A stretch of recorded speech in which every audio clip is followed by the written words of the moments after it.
Bonjour à tous et bienvenue dans ce nouveau MEC du commissariat. Dans quelques instants, nous irons à la rencontre de 300 élèves issus de 11 grandes écoles militaires qui sont rassemblés aujourd'hui sur le site de Nexer System à Versailles-Satory.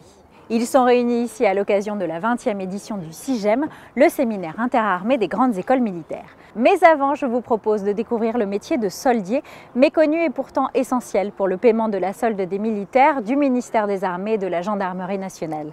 Pour en savoir plus, direction Nancy, sur l'un des 6 sites de traitement que compte l'établissement national de la solde. Regardez.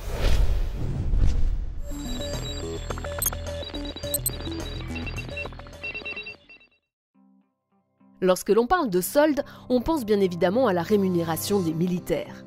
En effet, pour cette catégorie de personnel, on ne parle pas de salaire.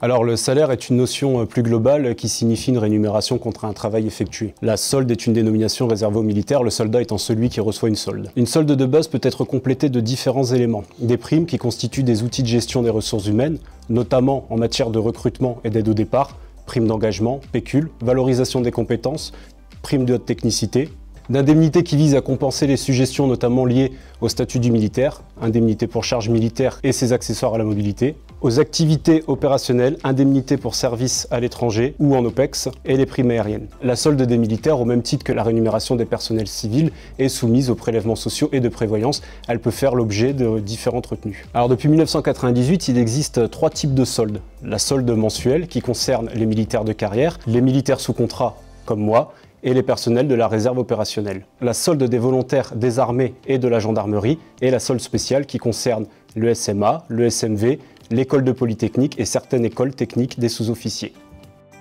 Pour gérer la solde des militaires, c'est à l'établissement national de la solde que revient cette mission importante. L'ENS est un organisme déconcentré du SCA. Il assure le soutien du personnel militaire des armées et sécurise environ 250 000 soldes par mois. En tant que directeur de l'ENS, je suis également ordonnateur secondaire des dépenses de personnel militaire de la Gendarmerie nationale. Ici, à Nancy, on assure tout le soutien de la solde du personnel de l'armée de terre et de certains services, ce qui représente environ 140 000 soldes sécurisés par mois.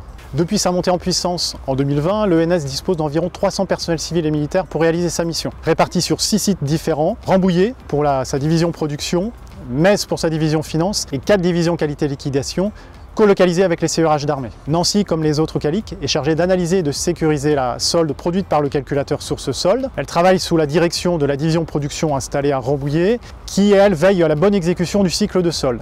La CALIC travaille également en étroite relation avec la division finance, qui, elle, assure l'exécution financière et le contentieux, que l'on qualifie de post-solde. À la tête de la chaîne métier de la filière solde au sein du SCA, on retrouve le Centre interarmé du soutien solde et administration du personnel, également connu sous l'acronyme CISAP. Rencontre avec le commissaire en chef, Stéphane, pour nous en présenter la mission. Le CISAP, basé à Rambouillet, assure pour le service du commissariat des armées l'autorité fonctionnelle renforcée sur la chaîne ressources humaines, gestion administrative et solde, prescription fonctionnelle, formation, pilotage du vivier et évaluation du dispositif de contrôle interne. La mission principale du CISAP consiste à évaluer les activités des organismes du SCA en matière de solde et plus largement en matière d'administration du personnel. Donc le CISAP est ainsi responsable de la performance de la filière administration du personnel, opérée notamment par les GSBDD, et il s'assure, via des directives métiers qu'il définit, de la bonne coordination entre les acteurs de la chaîne solde et administration du personnel. Gestion des dossiers et des situations administratives des administrés, pensions militaires, prise en compte des passeports de mission et des cartes. Il soutient les divisions administration du personnel dans leurs activités quotidiennes et l'ensemble du personnel militaire, notamment au travers de la plateforme téléphonique, anciennement appelée Cellule Solde Assistance, effective depuis 2012, aujourd'hui bureau administrant et administré. Cette plateforme téléphonique a comme particularité qu'elle peut apporter des réponses au personnel militaire, mais aussi à leurs familles, sur toutes les questions qui relèvent de la solde. Le CISAP coordonne également l'activité, s'assure de la performance et exerce sa tutelle sur les organismes financiers en charge de la production et du paiement de la solde. En plus de cette mission tête de chaîne, et spécifiquement en ce qui concerne la solde, en lien avec les armées, directions et services, la direction des ressources humaines du ministère de la Défense et la DIRISI, le CISAP traduit les textes juridiques de façon à ce qu'ils soient compréhensibles par les informaticiens, ce qui leur permettra ensuite de définir les spécifications fonctionnelles des systèmes d'information, principalement de source solde. Et enfin, le CISAP teste les versions du calculateur réalisées par l'industriel afin de s'assurer de leur bon fonctionnement. Avec la précision comme devise, les militaires peuvent compter sur ces établissements pour la gestion de leurs soldes.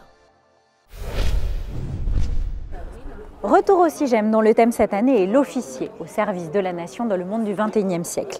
Le temps d'une demi-journée, les 300 élèves officiers que vous voyez derrière moi, français et étrangers, viennent à la rencontre des militaires de toutes origines, notamment lors des présentations du matériel des armées, directions et services. Je suis justement au cœur du stand du commissariat des armées.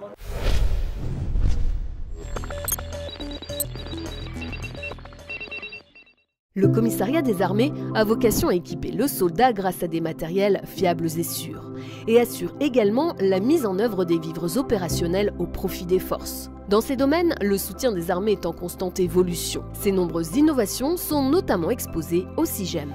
C'est important pour nous d'être présents au CIGEM en cette édition 2022, car cela nous permet de présenter le savoir-faire, les articles, l'innovation du commissariat. Le stand du SIEC permet effectivement de promouvoir nos savoir-faire. Nous avons également le ressenti des acteurs militaires et nous pouvons échanger avec les futurs chefs, les chefs de demain. Sur le stand du commissariat, on retrouve notamment les dernières innovations en matière d'équipement et d'effets chaussants. Aujourd'hui, je vous présente la chaussure Centre Europe qui sera remplacée en 2023 avec cette chaussure qu'on appelle zone tempérée qui sera coloris coyote, de façon à harmoniser les modèles entre la chaussure zone chaude et zone tempérée. On a évité toutes ces coutures qui posaient problème. La chaussure vieillissait très mal à ce niveau-là, le caoutchouc craquait. Donc sur ces deux modèles retenus, puisqu'il y a deux candidats qui ont été retenus, vous n'avez plus de coutures qui apparaissent. Et un système de lassage avec bille pour celui-ci, qui permet un lassage beaucoup plus rapide et beaucoup plus simple, avec la poche de rangement de lacet qui est sur la languette au lieu d'être sur l'extérieur de la chaussure. Les nombreuses protections du combattant sont également exposées. Donc là sur le casque balistique, on a opéré une évolution du casque pour l'amener au standard F3. Donc ça consiste en l'adjonction de pièces latérales qui vont permettre au combattant d'améliorer et d'augmenter sa capacité d'emport d'accessoires. Une évolution majeure qui a été opérée, c'est sur le gilet pare-balles, donc la SMB. Donc l'évolution permet d'arriver à la version V2, essentiellement par l'adjonction d'une platine qui permet l'emport de poches supplémentaires. Bien entendu, cette SMB V2 a les mêmes propriétés de protection balistique pour le combattant, notamment contre les munitions perforantes.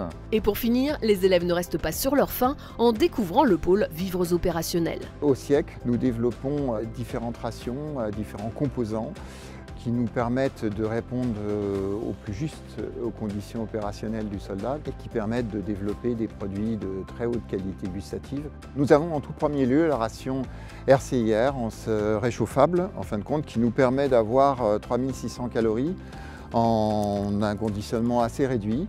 Et donc nous avons après évolué suivant les besoins de ces soldats vers des rations pour manger en marchant, donc des produits qui sont beaucoup plus allégés, qu'on ne réchauffe pas.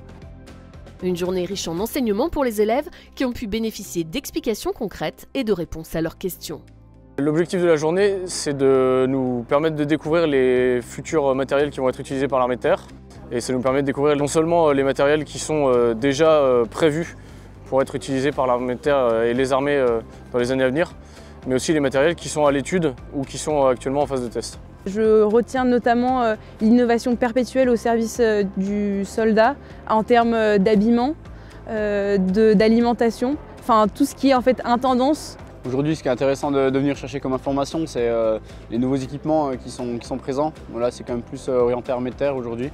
Voilà, c'est des équipements pour certains, en particulier le Jaguar, qui sont pas encore, le Serval, qui ne sont pas encore arrivés en régiment. Donc c'est intéressant pour nous de venir voir à quoi ça ressemble, quels sont les tests qui restent à faire avant leur arrivée. Les nombreux acteurs présents, les échanges avec le personnel et la démonstration des équipements font de cet événement un succès à chaque fois confirmé.